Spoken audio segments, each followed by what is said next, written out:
Amén. Padre, gracias Señor una vez más por cuán bueno, fiel y misericordioso y maravilloso, incomparable eres tú.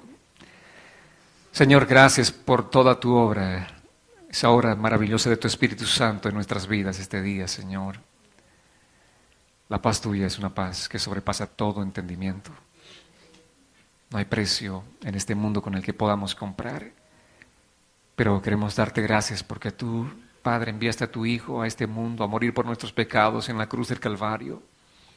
Y a través de nuestra fe en Él podemos establecer esa paz contigo, Señor.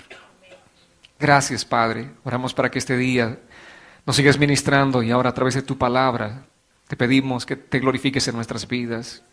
Oramos, Señor, para que tu Espíritu Santo siga poniendo los fundamentos de tu palabra en nuestro corazón, porque anhelamos amarte, servirte con todo nuestro ser y cumplir ese gran mandamiento. Gracias, bendito Dios. A ti sea toda la honra y toda la gloria por siempre, en el nombre glorioso de Cristo Jesús. Amén, Señor. Amén. Vamos a concluir nuestro ciclo de mensajes. Aunque hablar de este tema es un asunto bastante extenso, de hecho estuvimos como año y medio estudiando el Apocalipsis, hace un par de años recuerdo. Sin embargo, es importante que nosotros tengamos presente en nuestra memoria y en nuestro corazón básicamente los hechos que están aconteciendo y que van a acontecer. Tenemos que tener la perspectiva clara de en qué tiempos estamos viviendo y cómo tiene que ser nuestro corazón en este tiempo en el que vivimos. Amén. Por cierto, a partir de la próxima semana hablaremos un tema relacionado también con el tema o el ciclo que estuvimos durante este mes compartiendo y se refiere a cómo los cristianos tenemos que enfrentar los últimos tiempos. ¿Qué es lo que tenemos que hacer como cristianos en los últimos tiempos? Hoy vamos a hablar acerca de la ira de Dios. Vayamos a 1 Tesalonicenses capítulo 5, versos 1 al 11. Ustedes saben, amados hermanos, que Dios es misericordioso, clemente, Él es paciente, Él es bondadoso, Él es amor y todos los atributos que la palabra nos habla. Pero también la palabra dice que Él es un juez justo. Amén. Y que en su justicia Él pagará a cada uno según sus obras. Entonces es importante que nosotros tengamos en mente lo que dice la palabra, tengamos en el corazón presente esto. No podemos solamente pensar que Dios es amoroso y misericordioso, que sí lo es, y no entender que Él también es justo, Él es santo, y Él, dice la palabra, que es un Dios que va a retribuir a cada uno según sus obras, sus hechos. Leamos en 1 Tesalonicenses capítulo 5, versos 1 al 11, para entender los tiempos que estamos viviendo, para entender qué significa la ira de Dios, que es el título del mensaje de este día. ¿En qué consiste la ira de Dios? Dice así el apóstol Pablo en esta carta, la primera de los Tesalonicenses: en cuanto a los tiempos y las ocasiones, no hace falta, hermanos míos, que yo les escriba. Ustedes saben perfectamente que el día del Señor llegará como ladrón en la noche. De repente, cuando la gente diga paz y seguridad, les sobrevendrá la destrucción, como le llegan a la mujer encinta los dolores, y no escaparán. Pero ustedes, hermanos, no viven en tinieblas como para que ese día los sorprenda como un ladrón, sino que todos ustedes son hijos de la luz e hijos del día. No somos de la noche ni de la oscuridad, así que no durmamos como los demás, sino que mantengámonos atentos y sobrios. Los que duermen, de noche duermen.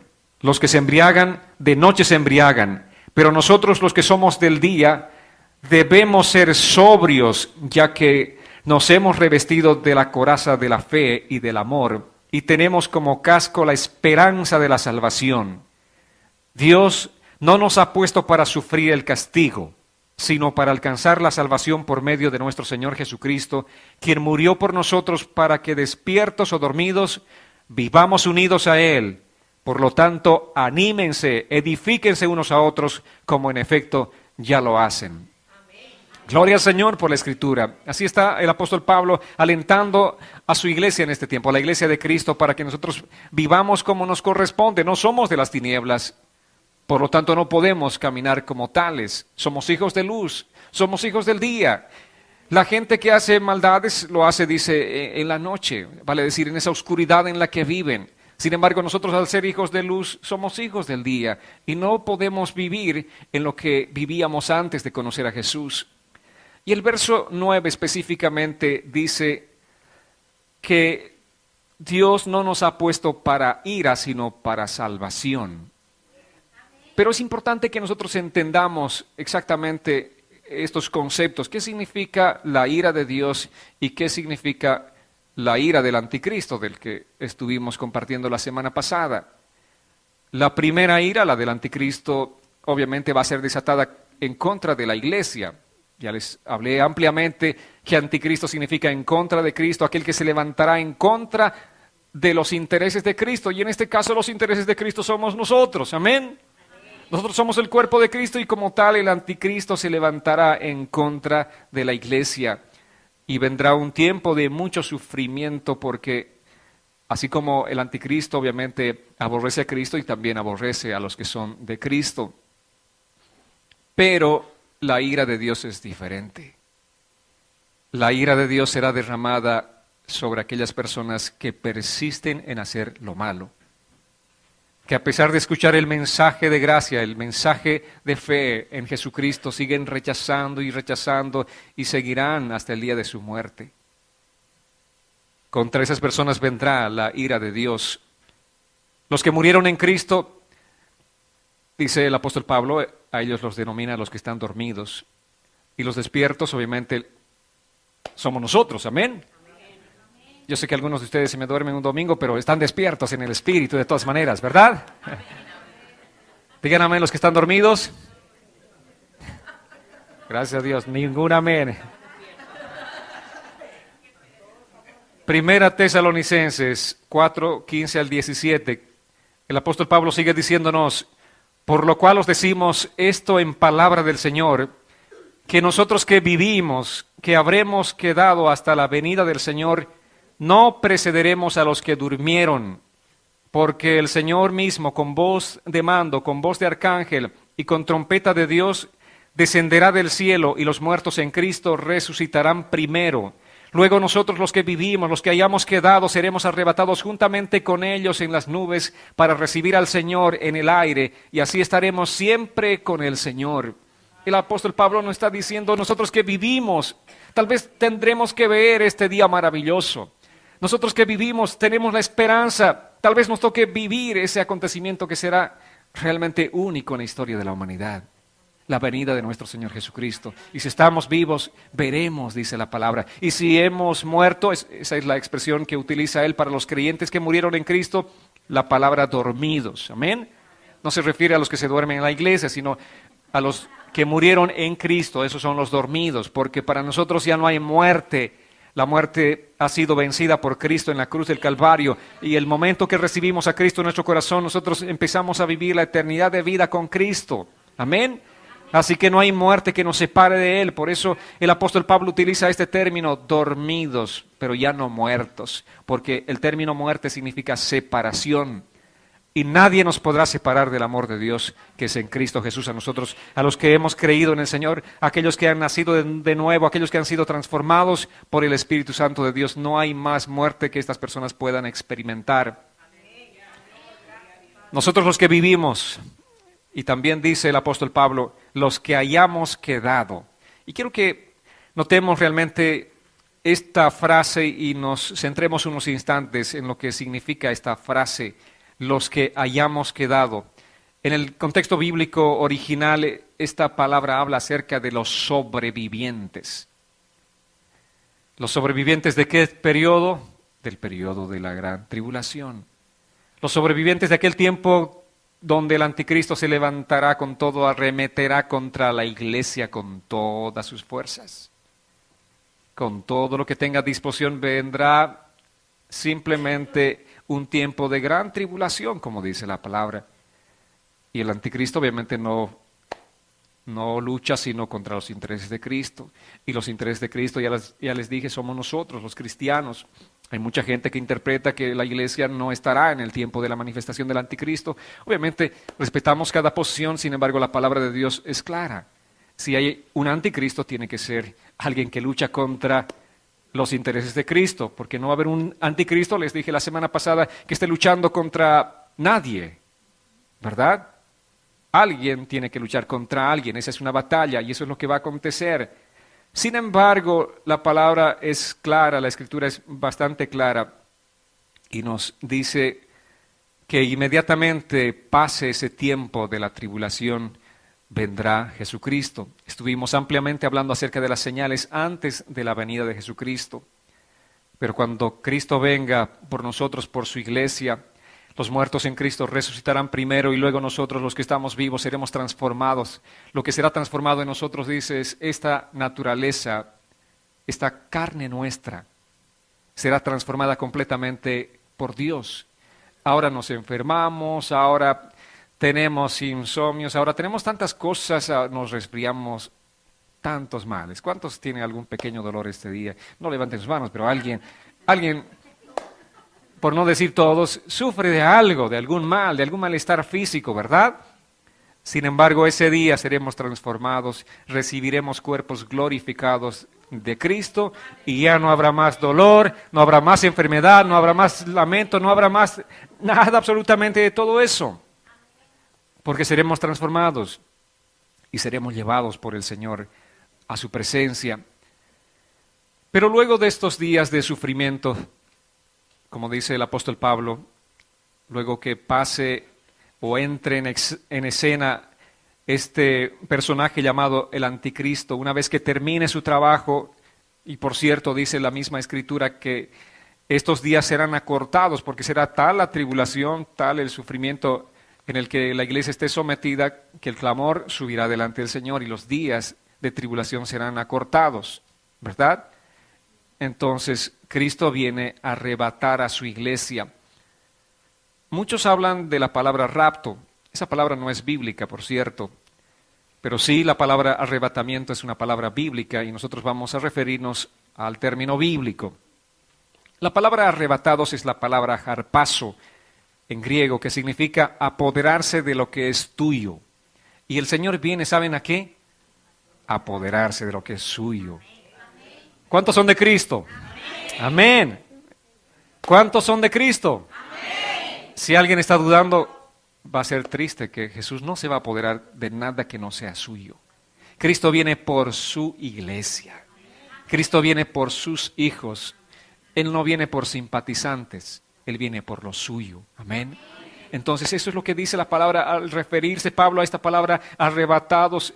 Utiliza la palabra harpazo, que significa apoderarse de lo que es suyo.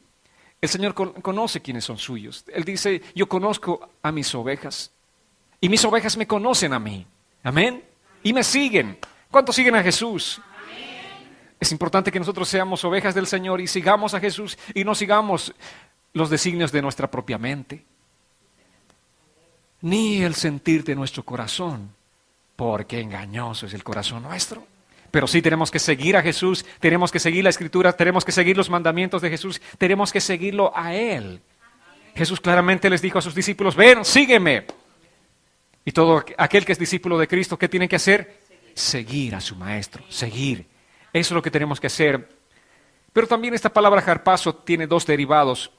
Uno significa tomar a uno mismo, y esto concuerda con las palabras de Jesús cuando en Juan capítulo 14, verso 3 dice la Escritura, y si me fuere y os preparare lugar, vendré otra vez y os tomaré a mí mismo, para que donde yo estoy, vosotros también estéis. Cuando nosotros hablamos de la iglesia como el cuerpo de Cristo, esto es lo que significa. Dice Cristo, me tomaré a mí mismo. Amén. El tomarnos a nosotros significa esto, tomarse a sí mismo, porque somos de Cristo, estamos en Cristo, nosotros estamos escondidos en Él, vivimos en Él. Por eso es importante que realmente vayamos a la Escritura y vivamos una vida cristiana auténtica, vivamos todos los días en Él, en Cristo, porque Él dice, me tomaré a mí mismo. Amén. Si tú estás fuera de Cristo, no hay forma de que Él pueda tomarte. Tenemos que permanecer en Cristo. Nosotros somos y debemos ser cristocéntricos, cristianos, centrados en Cristo. Y el segundo derivado de harpazo de esta palabra que estamos estudiando para arrebatados es elevar. Significa alzar. Y la Biblia dice que Dios sostiene todas las cosas con el poder de su palabra. Sostiene el universo en el que vivimos. ¿Saben cómo? Con el poder de su palabra. Ustedes saben que la tierra en la que vivimos está girando todo el tiempo, ¿verdad? Y se preguntaron, ¿quién hace girar? ¿Qué fuerza hace girar? ¿Qué fuerza?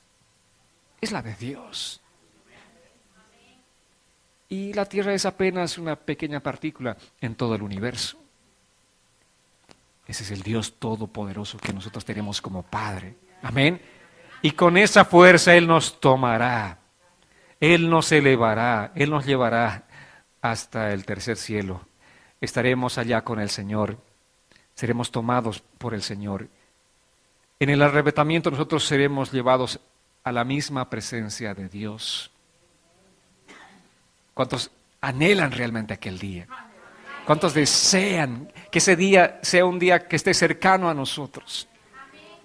Esa es nuestra ciudadanía, dice también el apóstol Pablo en la carta a los Filipenses, que nuestra ciudadanía está en los cielos, de donde también nosotros esperamos a Jesucristo. Amén. Yo sé que muchos de nosotros, bueno, tengo que incluirme, como que anhelamos tener una ciudadanía americana, a ver cuándo me sale mi ciudadanía, ¿no es cierto? Pero ¿saben qué? Olvídense, anhelemos la ciudadanía celestial.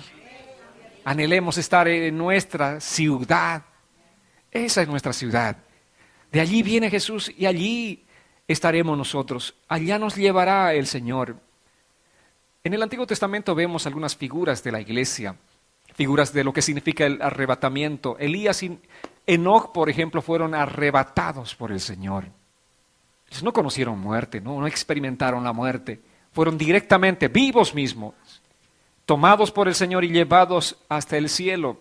Y ellos, Enoc y Elías, son un tipo de la iglesia, son las primicias de lo que Dios hará con su iglesia, que también la arrebatará. Amén. Seremos arrebatados por el Señor.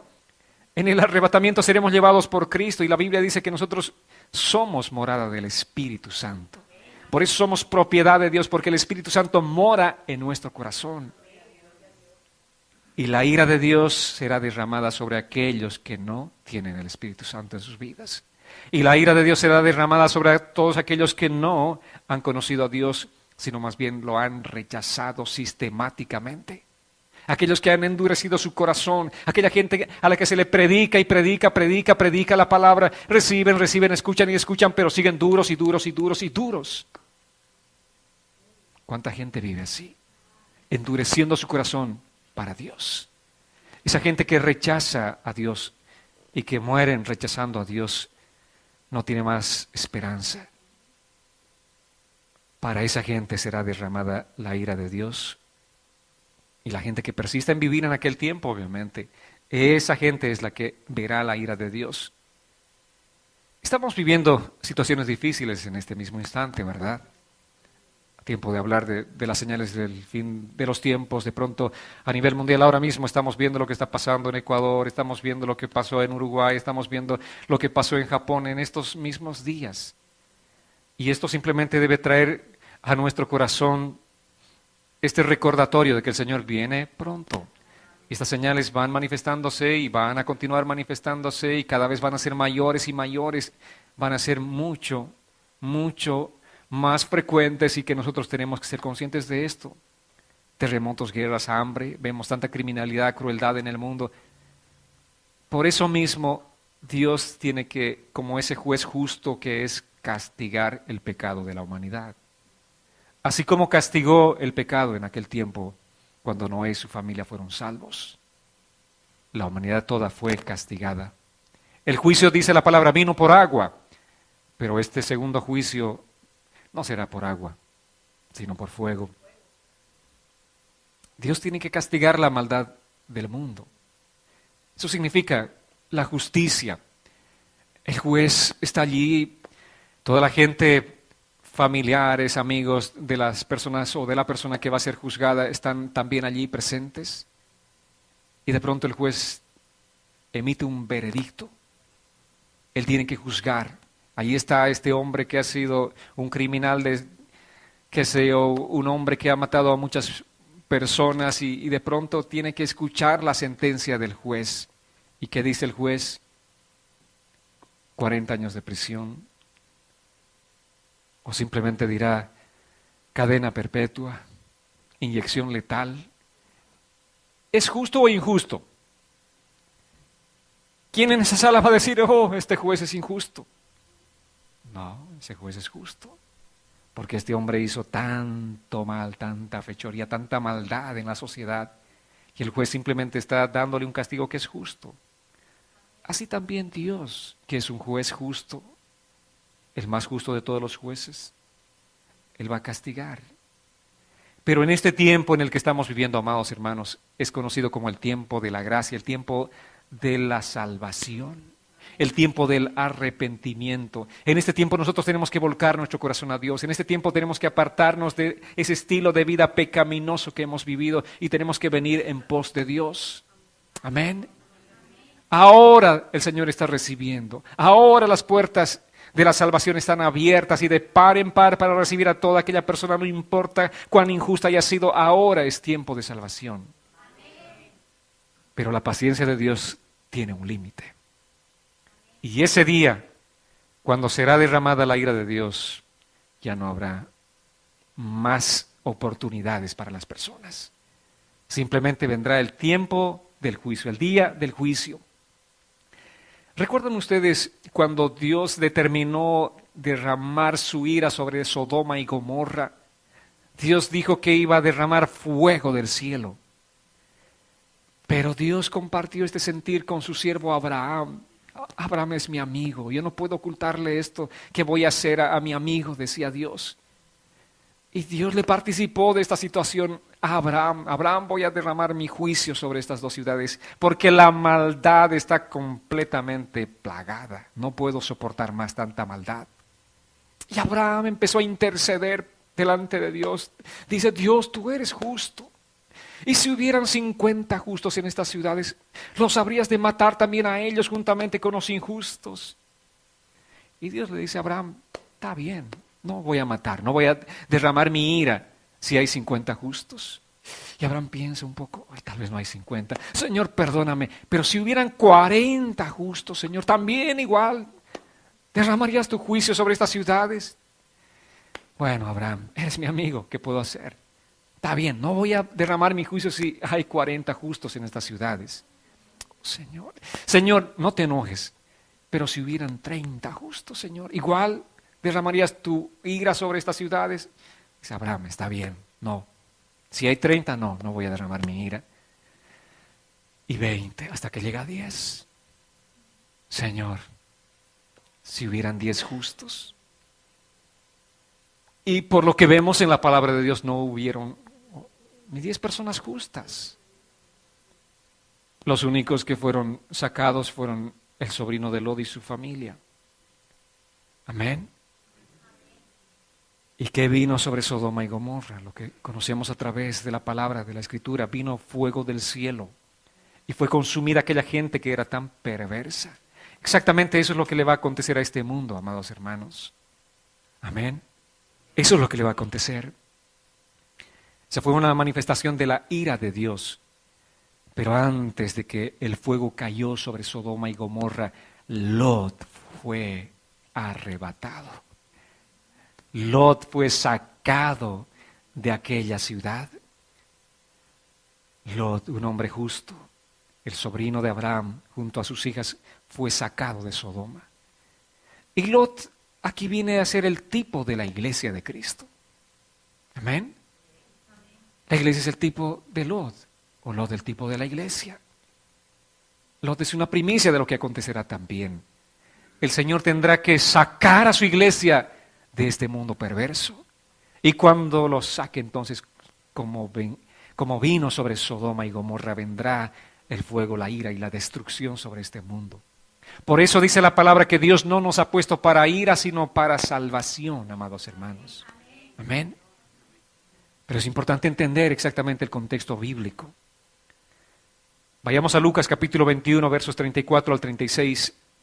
Dice así el Señor, pero tengan cuidado de que su corazón no se recargue de glotonería y embriaguez, ni de las preocupaciones de esta vida. ¿Y cuánta gente está preocupada por las cosas de esta vida? ¿Y qué dice el Señor? No se preocupen por las cosas de esta vida, para que aquel día no les sobrevenga de repente, porque caerá como un lazo sobre todos los que habitan en la faz de la tierra. Por lo tanto, manténganse siempre atentos y oren para que les considere dignos de escapar de lo que habrá de suceder y de presentarse ante el Hijo de Dios. Tenemos que clamar. Amén. Tenemos que buscar a Dios. Ya les dije, este es el tiempo de buscar a Dios. Es el tiempo de arrepentirnos de nuestros pecados. Es el tiempo de nacer de nuevo. Porque si no nacemos de nuevo, no seremos dignos de escapar. No es suficiente nuestra asistencia a la iglesia, amados.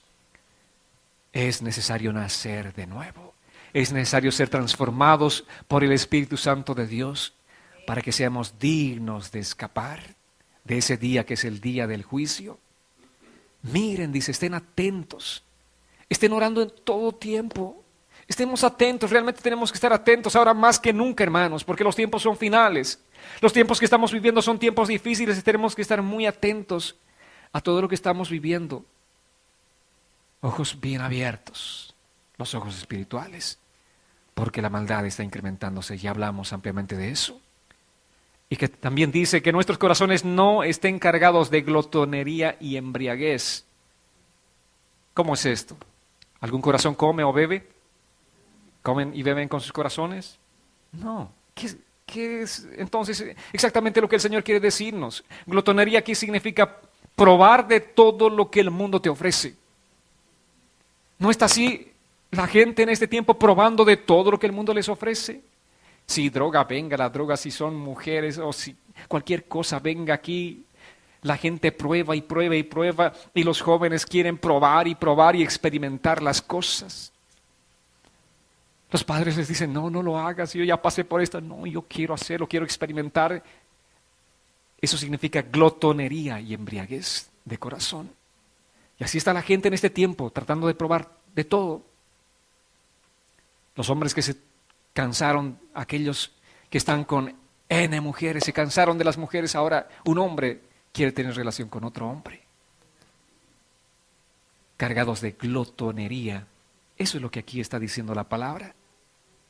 La mujer samaritana estaba cansada de tantos hombres. Nada le satisfacía. No hay nada en este mundo que pueda satisfacernos a nosotros. Amén. Así que no estemos buscando probar de todo lo que el mundo da. Todo lo que el mundo da no es nada bueno. Todo lo que el mundo ofrece simplemente nos lleva a la perdición, amados hermanos. Nada en este mundo es bueno. Por eso tenemos que buscar a Dios. Solamente en Él vamos a encontrar el bien para nuestras vidas. Solamente en Él, amados hermanos. Solamente en Cristo tienen que estar cifradas nuestras esperanzas. Solamente en la palabra de Dios está el bienestar para nuestra vida. Así que estemos atentos a lo que dice la Escritura. La sociedad en la que estamos viviendo es una sociedad cargada de glotonería espiritual, comiendo y embriagándose de las cosas de este mundo. Su corazón está cargado de glotonería. Y aquí la palabra nos advierte, cristianos, no podemos nosotros estar cargados de glotonería. Si somos hijos de Dios, no podemos estar cargados de esa embriaguez de corazón. No podemos estar probando de todas las cosas que hay en este mundo. Más bien el Señor nos ha llamado sus hijos, sus santos, y esa palabra santo significa sacados del mundo. ¿Sacados del mundo para qué? ¿Para volver otra vez y seguir embriagándonos de las cosas del mundo? No. Para vivir una vida consagrada a Él. Fuimos sacados de esa sociedad sin ley, esa sociedad inmoral. Sacados espiritualmente. Pero pronto seremos sacados totalmente. Amén. Sin embargo, ahora Cristo nos dio esa libertad y tenemos que caminar en esa libertad. ¿Saben que los psicólogos en este tiempo están locos? Porque no saben qué es lo que le está pasando a la gente, por qué el comportamiento de las personas como se están comportando en este tiempo, cosas tan raras. ¿Por qué la gente es tan rara? Los psicólogos dicen, help, ayuda. No sabemos qué pasa con el mundo. ¿Cuántos saben lo que sí está pasando con el mundo? Los hijos de Dios sí saben lo que está pasando con el mundo. Los hijos de Dios sí saben y tienen una respuesta en la palabra, porque el mundo está cargado de glotonería y de embriaguez. Esos corazones están llenos, cargados de glotonería, experimentan de todo. Y en tanto experimentar, empiezan a hacer cosas realmente locas. Es el mundo en el que vivimos. Pero también el apóstol Pedro nos advirtió lo siguiente. Vayamos a 2 Pedro capítulo 3, versos 10 al 14.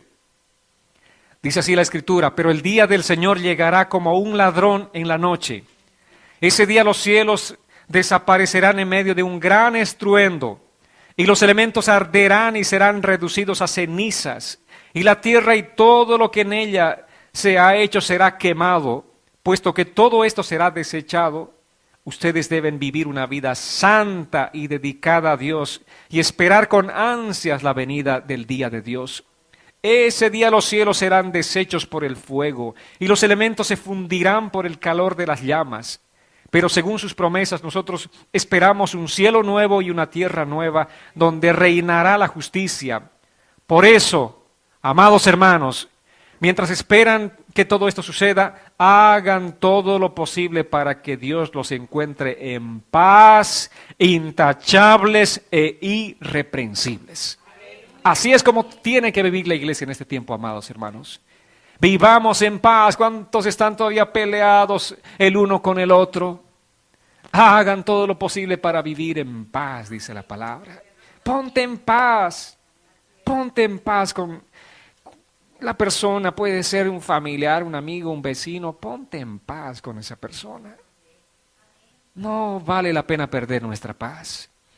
Y como iglesia vivamos intachables, irreprensibles. Vale decir que el mundo no tenga de qué agarrarse. ¿Por qué señalarnos un dedo? Ah, pero tú, ¿cómo eres de inmoral? Amén. Vivamos esa vida irreprensible. Ahora, esta descripción del apóstol Pedro, un humilde pescador, es una descripción apocalíptica. Es una descripción que está narrando lo que va a acontecer con la Tercera Guerra Mundial. La expresión todo se fundirá fue algo que sucedió, por ejemplo, con la primera bomba atómica lanzada en Hiroshima y Nagasaki. ¿Recuerdan ustedes? Allí todo se fundió. Allí se desintegraron las cosas. ¿Se imaginan? Eso fue terrible, catastrófico para la humanidad. Pero las bombas actuales son 100 veces más potentes y poderosas. Una de esas lanzadas y veremos en escena lo que aquí el apóstol Pedro nos está diciendo que acontecerá.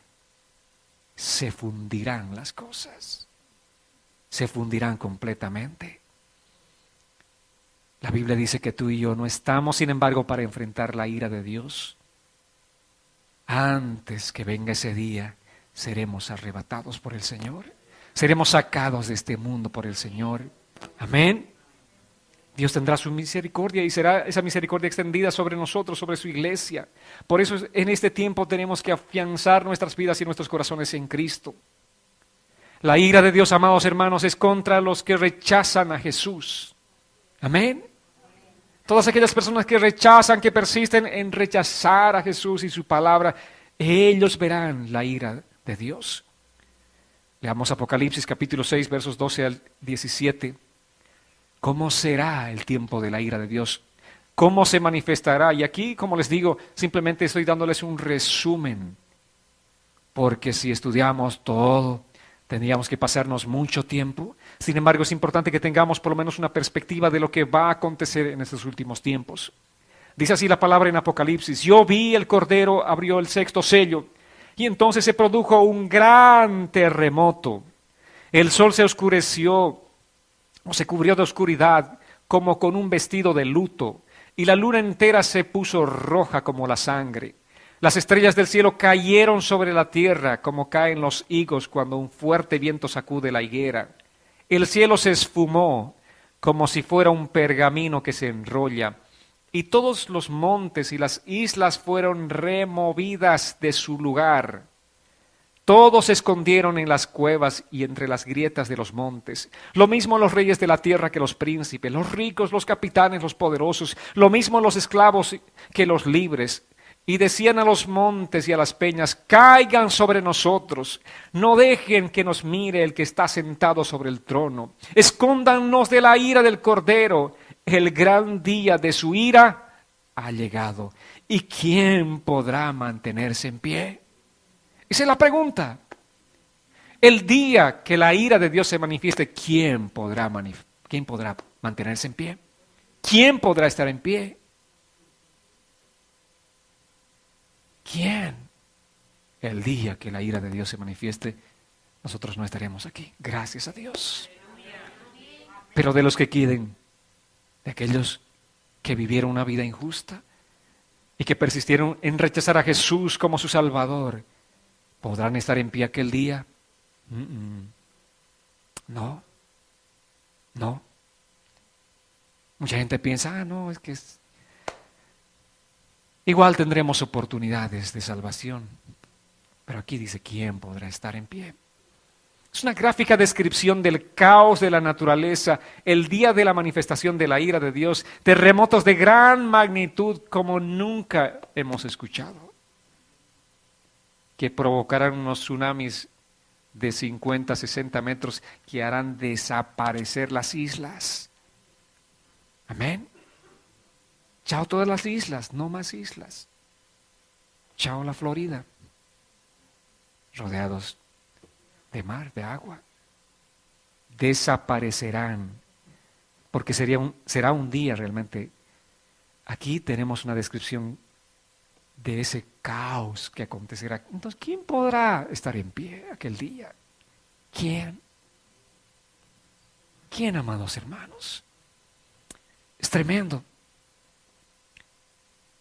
Los volcanes comenzarán a expulsar su lava, el sol y la luna se oscurecerán como resultado de estas cenizas y el polvo causado por estos fenómenos.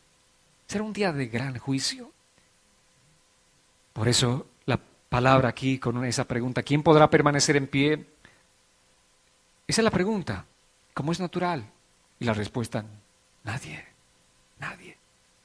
¿Y saben qué? Lo peor de todo, la gente aquel día no clamará por salvación. La gente aquel día no clamará arrepentida. Ay, Señor, sí escuchamos la palabra, pero no atendimos a tu voz. La gente ese día no se arrepentirá. En lugar de arrepentirse, en lugar de buscar a Dios, dirán: caigan las peñas sobre nosotros. Queremos desaparecer. No queremos ver a Jesús. Dice que querrán esconder su rostro de Jesús. Es así el corazón endurecido. Por eso dice la palabra que no endurezcas tu corazón. No permitas que esto acontezca. No permitas que tu corazón se endurezca. Este es día de escuchar la palabra, es día de edificarnos, día de abrir nuestro corazón a la palabra del Señor, día de abrir nuestro corazón a esta oferta salvadora que es por gracia. Es un regalo de Dios a través de la fe de cada persona. Aquel día será terrible, catastrófico. Clamarán con un temor desesperado, pero como les dije, no un clamor de arrepentimiento, no un clamor de búsqueda de Dios, era un clamor más bien simplemente de desesperación.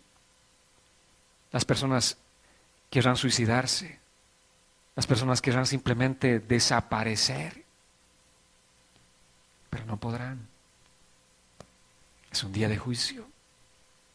Es un día de castigo.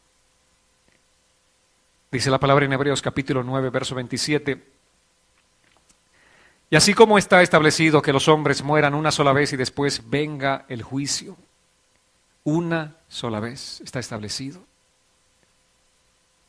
Y después viene el juicio. La palabra nos habla acerca de un juicio. Amén. Y no podemos desentendernos de esta palabra del Señor. No podemos hacernos de los oídos sordos. Viene un día de juicio para la humanidad. Así que nosotros como creyentes prediquemos la palabra del Señor. Instemos a tiempo y fuera de tiempo, hablemos donde vayamos, donde estemos, anunciemos el Evangelio para que esta gente también, igual que nosotros, pueda escapar de ese día. Amén. Apocalipsis, sigamos, amados. Capítulo 8, versos 5 al 13 dice: el ángel tomó el incensario, lo llenó con fuego del altar, y ese fuego lo arrojó a la tierra. Hubo entonces truenos, voces, relámpagos y un terremoto. Los 7 ángeles se dispusieron a tocar las 7 trompetas que tenían. Cuando el primer ángel tocó su trompeta, cayeron sobre la tierra granizo y fuego mezclados con sangre, con lo que se quemó la tercera parte de la tierra, la tercera parte de los árboles y toda hierba verde. Cuando el segundo ángel tocó su trompeta, cayó sobre el mar algo parecido a una gran montaña en llamas. Dice Juan, algo parecido. ¿Qué podrá ser? ¿Algún meteorito? Y la tercera parte del mar se convirtió en sangre, con lo que murió la tercera parte de todo lo que vivía en el mar, y fue destruida la tercera parte de las embarcaciones. Cuando el tercer ángel tocó su trompeta, del cielo cayó una gran estrella, la cual ardía como una antorcha. Cayó sobre la tercera parte de los ríos y sobre los manantiales de agua. El nombre de esta estrella es Amargura. Así que la tercera parte de las aguas se volvió amarga y mucha gente murió por causa de sus aguas amargas. Cuando el cuarto ángel tocó su trompeta, fue tal el daño que sufrieron el sol, la luna y las estrellas, que perdieron una tercera parte de su brillo, y también se oscureció una tercera parte del día, lo mismo que una tercera parte de la noche. Miré entonces y oí que un águila revoloteaba en medio del cielo y a grandes voces gritaba: ¡ay, ay, ay! Pobre de los habitantes de la tierra, cuando suenen las trompetas que están a punto de tocar los otros ángeles. Apenas son algunos de los primeros juicios que están siendo derramados sobre la tierra y la gente está desfalleciendo. Pero el ángel, o las voces más bien aquí dicen: ¡ay, pobre de los habitantes! Ese día será el ay, el lamento. Pero este es el día oportuno, amados. Este es día de salvación. Este es día de arrepentimiento. Día de acercarnos a Dios. Recién hace un par de días leía un artículo científico, decía que el sol está envejeciéndose y está perdiendo su fuerza. Y no dice aquí, no dice Apocalipsis, que eso es lo que acontecerá, que el sol, la luna y las estrellas, dice, perdieron una tercera parte de su brillo, que sufrieron daño el sol, la luna y las estrellas.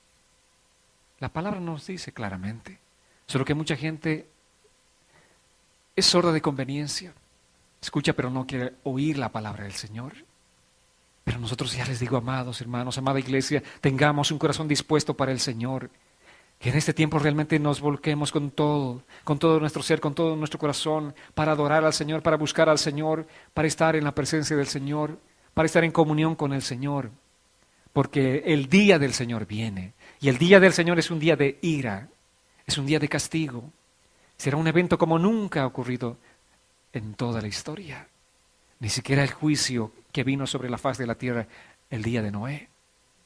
Ni siquiera eso, amados. La parusía, que es la venida de Cristo, involucrará simultáneamente estos dos eventos. Ni bien la iglesia sea tomada, sea arrebatada, inmediatamente desciende el juicio de Dios. Empieza la ira de Dios sobre los impíos, sobre toda la gente que ha persistido en rechazar a Jesús. Y ya la palabra en el Antiguo Testamento nos hablaba acerca de este gran día, del día de la ira de Dios. Si vamos a Sofonías capítulo 1, versos 14 al 18, encontramos esta escritura que dice: ya está cerca el gran día del Señor, ya está cerca, muy cerca. Será un día de amargura, de gran estrépito, en el que hasta los valientes pedirán ayuda. Será un día de ira, de angustia y de estrechez, día de alboroto y destrucción, día de oscuridad y tinieblas, día nublado y sombrío, día de sonido de trompetas, de gritos de guerra contra las ciudades fortificadas y contra las desafiantes torres. Yo afligiré a los mortales, por haber pecado contra mí andarán como ciegos, su sangre será esparcida como el polvo y su carne será como estiércol. En el día de la ira del Señor nada podrá librarlos, ni su plata ni su oro, porque toda la tierra será consumida por el fuego de su enojo. En un abrir y cerrar de ojos el Señor destruirá a todos los habitantes de la tierra. Ya en el Antiguo Testamento, el profeta aquí está anunciando de lo que significará ese día del Señor, el día de la ira. Qué tremendo, ¿verdad? Qué descripción también más apocalíptica esta, ya en el Antiguo Testamento. El mundo entero sabrá que la calamidad sobre la tierra es juicio de Dios y que no es simplemente un desastre natural o un ataque bélico. Sabrán que este es juicio de Dios. Y la palabra nos dice en Isaías capítulo 2, verso 17, la altivez humana será abatida, la soberbia humana será humillada. En aquel día solo el Señor será exaltado. En este tiempo la gente es tan altiva, tan arrogante, tan desafiante contra Dios. En su altivez desafían a Dios. En su orgullo no quieren rendirse delante de Dios, no quieren entregarle su corazón a Cristo. Pero dice aquel día esa altivez será abatida. Amén. La soberbia humana será humillada ese día. Ese día los altivos serán abatidos. Pero nuestra esperanza y nuestra salvación está en Cristo, amados. Recordemos, si tú eres un hijo de Dios, no verás aquel día. No veremos aquel día. Porque ese día está reservado simplemente para aquellos que rechazan a Dios. Romanos nos dice claramente en el capítulo 5, versos 8 al 9, mas Dios muestra su amor para con nosotros en que, siendo aún pecadores, Cristo murió por nosotros. Pues mucho más estando ya justificados en su sangre, por Él seremos salvos de la ira. Amén. ¿Cuántos se gozan por eso, iglesia? Dice la palabra, por Él seremos salvos de su ira. La ira final de Dios que será o tendrá una culminación en la batalla del Armagedón. Apocalipsis 14, 19 al 20 dice, el ángel lanzó su hoz sobre la tierra y vendimió su viña. Y luego echó las uvas en el gran lagar de la ira de Dios, y se exprimieron las uvas en el lagar fuera de la ciudad, está hablando de Jerusalén, y la sangre que salió del lagar les llegó a los caballos hasta los frenos a una distancia de 1600 estadios, que exactamente se encuentra allí, Armagedón, a esa distancia de Jerusalén.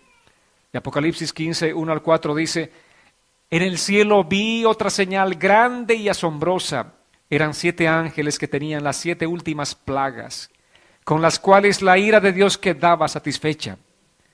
Vi también lo que parecía ser un mar de cristal mezclado con fuego, allí sobre el mar de cristal, y con las arpas que Dios les había dado, estaban los que habían logrado vencer a la bestia y a su imagen, y a su marca y el número de su nombre.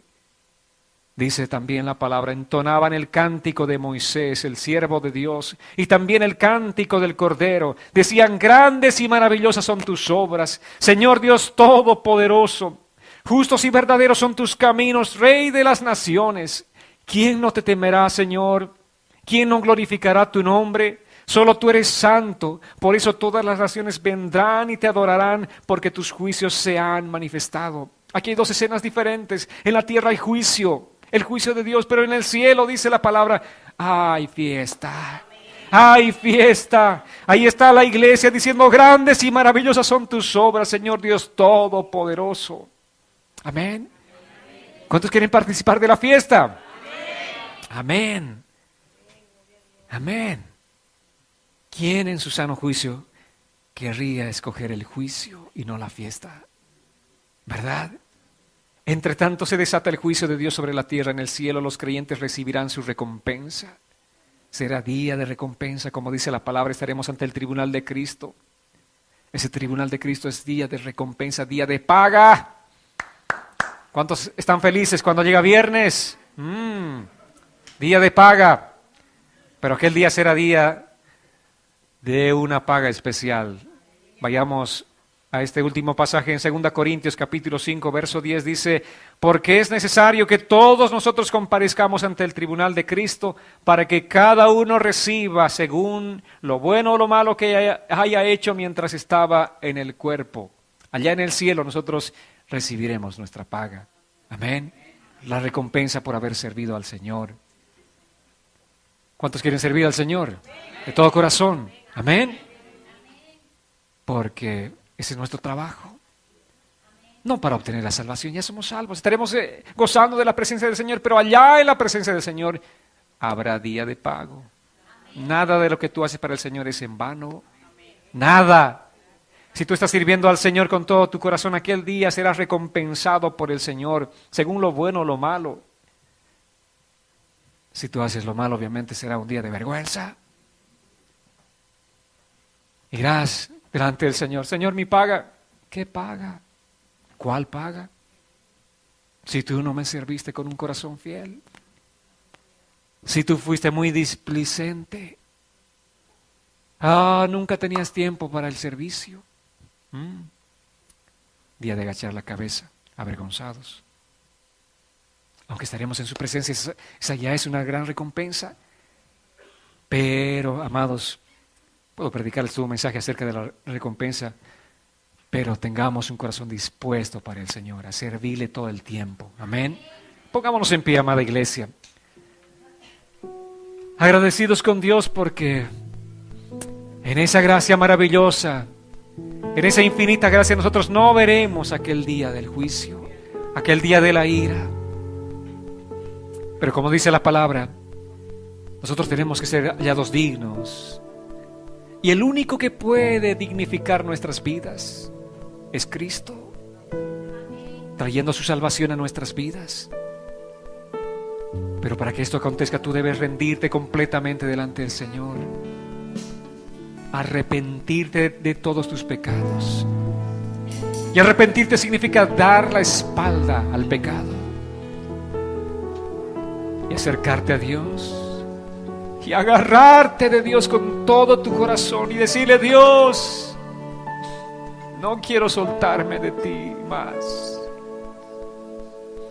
¿Cuántos quisieran este día entregarle sus vidas a Jesucristo? ¿Cuántos no lo hicieron? Y este día quisieran entregarle sus vidas a Jesucristo. Lo que el Señor quiere de ti es que le entregues tu vida a Cristo, que vengas delante de Él y le digas: Señor, soy pecador, vivo conforme a mis propios pensamientos, mi vida es conducida por mi propia mente. Pero este día, Señor, quiero dejar esa vida en el pasado y permitirte a ti, Señor Jesús, ser quien guíe mi vida. ¿Cuántos quisieran decirle: Jesús, ven a mi vida? Hay alguien aquí que quiere decirle: Jesús, ven a mi vida. En este día que es el día oportuno, el día de salvación, quiero entregarte mi vida y mi ser. Hay alguien aquí. Levanta tus manos delante del Señor y dile: Señor, aquí estoy. Levanta con valentía delante del Señor. Tal vez hasta este día tú solamente venías, asistías, pero no le habías entregado tu corazón a Dios. Este es el día oportuno de salvación. Este es el día de salvación. Clámale al Señor, dile: Señor, me arrepiento. Me arrepiento y me avergüenzo de toda mi vida de pecado. Y te pido, Señor, que tú me limpies, me laves, me purifiques, Señor. Te entrego mi vida y todo mi ser a ti este día, Señor. Te entrego mi vida, Señor. Quiero que tú seas mi Señor y mi Salvador. Quiero vivir una vida rendida a ti. Quiero vivir una vida totalmente entregada a ti, Señor. Yo quiero ser tu seguidor. Quiero ser tu hijo. Donde tú vayas, Señor, yo quiero estar allí contigo. Gracias, Señor Jesús, por este hermoso día. Este es un día de salvación para mi vida. Gracias, Señor. Limpia, borra toda mi maldad. Limpia todos mis pecados, Señor. Y derrama del poder de tu Espíritu Santo. Y transforma mi vida, Señor. Cámbiame, Señor, de naturaleza. Pon tu naturaleza en mi corazón. Gracias, Señor. Gracias, Señor. Recibo, Señor, ese regalo tan maravilloso. Recibo por fe. Yo creo en ti, Señor, con todo mi corazón. Creo en ti, Jesús. Creo que tú eres mi Salvador. Creo que tú moriste por mis pecados en la cruz del Calvario. Creo, Señor, que tú pagaste el precio por mí.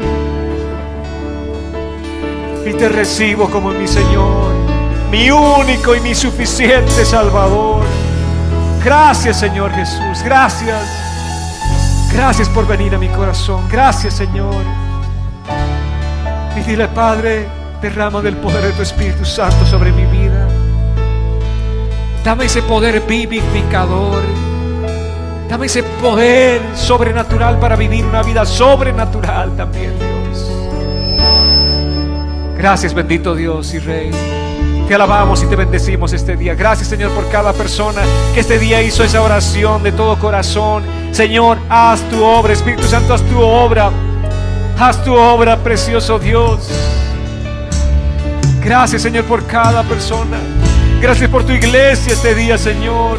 Gracias, Señor, por cada uno, Señor, que tiene un corazón para ti. Gracias porque estamos viviendo en este tiempo, el tiempo oportuno de salvación y de arrepentimiento. Gracias, bendito Padre. Te alabamos y te bendecimos, Señor, en el nombre glorioso de Cristo Jesús. Amén y amén. Amén, iglesia. Gloria a Dios, alaba al Señor. Gloria a Jesús. Gloria a Jesús.